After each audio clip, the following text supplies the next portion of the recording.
Hello, everyone, and welcome back to Navigate Autism's Traveling Podtips. I'm Jane Lynn Britton of Navigate Autism, and today we're talking about perspective. This is kind of a follow-up to the one we recently did on snow, and it's because I'm standing out in about 2 feet of snow. We had such an amazing nor'easter come through the Northeast, and it's beautiful, absolutely gorgeous. But this was a really great lesson in perspective because, of course, there's lots of fears of the unknown, not knowing if a tree was going to fall in the backyard or possibly hit the house, or would we lose electricity, and if so, for how long. And every time we looked at the weather, they were predicting something worse and worse. High winds, higher accumulations. When we started, this was going to be 5 inches, and now it's 2 feet. So you can imagine the fear that's creeping up. And then we knew that we were going to be homeschooling, and how do we balance work, family? We're still on top of each other. We have some people in the house with anxiety. There's just so much going on.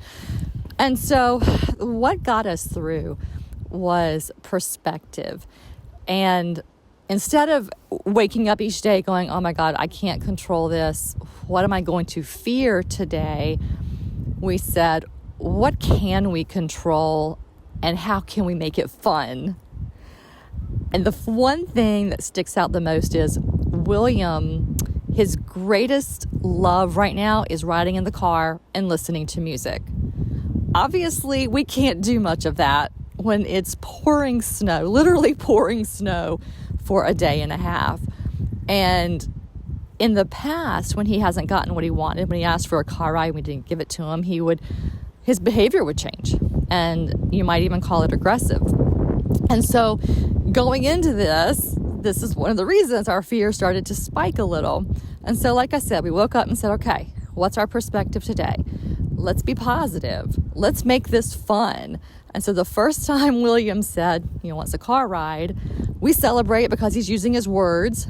And I said, I want a car ride too. And then we opened the door, we looked out and I went, oh my gosh, there's absolutely no way we can drive right now. Look. And I made it kind of like serious but fun. And I said, let's go for a walk. He had lots of energy, and I think that's why he wanted to get in the car. So I said, let's go for a walk and I will sing to you. So that's what we did. We spent about 10 minutes finding all the things we needed: our coat, our hat, our gloves, our scarves, our boots. We got ready and we went out for a walk. And I was surprised actually that he did this because it's, snowing in our face and it's windy. But we were outside, we were singing, we were laughing, we were in the middle of the street because there was no one coming. And we just had fun. And then I could use that later when he would say car ride. I'm like, oh my God, yeah, let's go look. Oh my gosh, look, William, there's still no cars in the street. There's still no way that we can drive. But guess what? We can go for another walk. And that's what we did. Or I would say, here's your choice. We can go for a walk, or we can go draw a picture of a car, or we can go talk about cars. So that I was not saying no, but I was making it into a game or an activity. And the key really underlying all of this is I had to believe that he would go for it and that it would be fun. And I did. Because, I was kind of excited about the snow too. And that gentle, positive perspective, he could feel it. And he connected with it, thankfully, because, at first he was a little bit not really happy and giving me that grumbling face and sound. But he saw I was okay and I wasn't stressed or tense. And I was kind of happy and let's go outside. And so he really realized there's no choice. And he came along and went with it. And that changing of the perspective for myself, for the family who had to support it and buy into it as well, really helped him change his perspective and helped us all through a difficult time.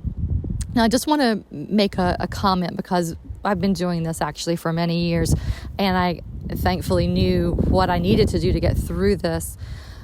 But it wasn't always this easy. I was a little bit surprised that he went for it so quickly. So if you try this and you're saying, Jane Lynn, that just didn't happen for me, or didn't happen as quickly, don't give up. The most important thing is check in with yourself and say, how am I feeling?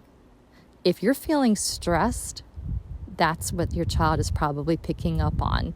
And they can tell that you're uneasy for some reason. So just let it go and just let them have their temper tantrum in a safe place. Do what you need to do to diffuse it. And then the next time that request comes up, just try again to be really calm and continue that. And continue maybe taking some deep breaths and shaking it off and doing something that you love and he or she loves will also bring that lightness and positivity into your interaction, as well as start to change their focus to something different from what they're asking for, like a car ride in the middle of a nor'easter blizzard. So changing perspective, really important for all of us. Every day, especially in big events. And good luck. I wish you all the best as you continue to work through and navigate your own perspective with your children.